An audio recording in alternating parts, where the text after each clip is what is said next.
di sini dari pengamatan kami, di sini terlalu banyak teman-teman aktivis yang kita tidak munafik ya. Kita punya kepentingan pribadi-pribadi di situ. Dan di situ ada yang mengelompokkan diri, entah pro ke P1, P2. Jadi ketika ada permasalahan yang kiranya dari pertama awal isu disharmonisasi awal daripada mutasi jabatan penting lah di kabupaten. Yang paling krusial ketika dinsos ribut di itu semua ribut. Itu yang paling utama yang mutasi kadis dinsos ini.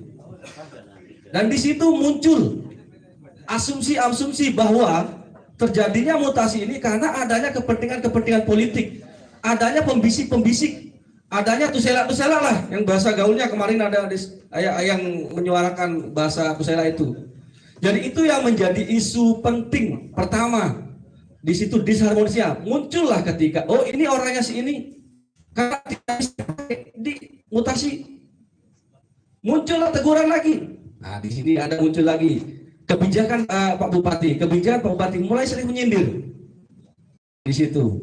Jadi kita tidak tidak ini melihat bahwa ini ada sesuatu yang nggak beres gitu loh.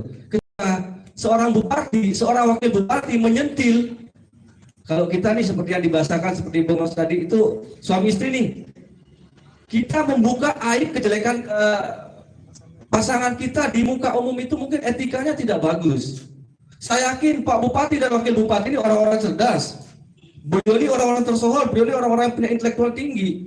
Jadi ketika bahasa gaulnya itu ya ilmu publiknya itu harus sebenarnya mereka sudah hafal. Paling tidak ada attitude untuk menegur. Pak Bupati ketika menganggap bahwa ini bahasa Pak Wabub ini nggak benar dong. Ayo duduk seperti yang dibilang itu dekat loh jaraknya. Pak Wabub pun ketika ngerasa nggak nyaman dan apa yang dijadi statement Pak Bupati ini, Mbok ya ayo datang. Jangan malah memberikan ruang kepada para sengkuni-sengkuni yang ada di belakang. Lebih banyak sengkuni di pemerintahan ini, sengkuni P1, P2. Kenapa memang betul ini? Karena yang di depan kita mumpung ada praktisi hukum kita di situ, ada elit politik kita di sini, ada tokoh-tokoh aktivis Lombok Timur, ada wakil ketua DPR kita di sini. Jadi saya pribadi di sini ini curhatnya kami nih, terutama kepada Kanda Badran di sini. Yang kami harapkan dari apa yang kita bicarakan tadi rata-rata kok kita curhat nih, supaya pemerintahan ini bagaimana sih supaya akur dulu nih di akhir jabatannya ini, selesaikan apa yang jadi visi misinya itu. Jangan malah saling melempar anggaran segini untuk apa, untuk siapa, tidak kenal ini untuk kenal itu. Nggak mungkin mereka nggak mengenal kok Pak Bupati, orang yang diberikan peluang itu, diberikan kesempatan itu mereka kenal kok. Nah sekarang yang kami harapkan, ini pribadi saya mungkin sama dengan teman-teman aktivis lain berharap nanti Kanda Badran sebagai legislasi kami di sini, sebagai perwakilan kami masyarakat Lombok Timur pada umumnya mengharapkan lah nanti silahkan dipanggil kayak atau apa, tunjukkan loh harmonisasi, selesaikan apa yang jadi visi misi yang kemarin. Malah mari kita jalankan dua jiwa satu rasa itu. Jadi ini ada dua soulmate ini. Jadi memang harus disatukan. Kalau soulmate ini nggak bersatu pasti akan ribut Lombok Timur. Fokus karena apalagi sebentar lagi akan terjadi penyelesaian jabatan ini. Jadi akan mulai untuk membagi-bagi seperti yang bilang pembagian ini, pembagian itu. Nah itu yang tidak harmonis sekali kita lihat. Jadi dalam hal ini kami terutama harapan saya dari lembaga LPKPK, karena apa yang dipertunjukkan, bertontonkan oleh para pimpinan daerah ini sangatlah tidak elok.